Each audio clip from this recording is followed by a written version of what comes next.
Hi guys, welcome to my daily blog. দেখো সকাল থেকে একদম টাইম পাইনি ক্যামেরার সামনে আসা। বাবুর স্কুল খুলে গেছে, এই দেখো ও রেডি হয়ে গেছে, এখন আমরা বেরাবো। তো এসে আবার কথা হচ্ছে, এমনিতেই লেট হয়ে গেছে, 10টা 21 হয়ে গেছে।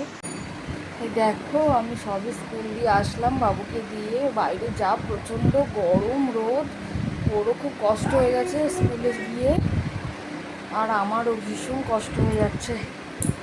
এই মাত্র আসলাম,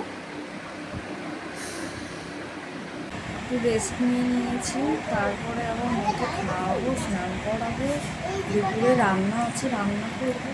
তার মধ্যে বাবুকে আনার টাইম হয়ে যাবে, 1টায় ছুটি, 1টায় তো আর বেরোলে হবে না, 1টা নাগাদ বেরাবো। অনেকটা দূর হেঁটে যেতে হয়, গাড়ি যায় না, হেঁটে দিল্লি রোডের ওপারে। তো ছেলেকে আনবো। তো এই ব্লগটা এখানেই শেষ করলাম। ভালো লাগলে লাইক, কমেন্ট, শেয়ার এবং একটা সাবস্ক্রাইব করে দিও যদি আমার ভিডিও তোমাদের ভালো লাগে।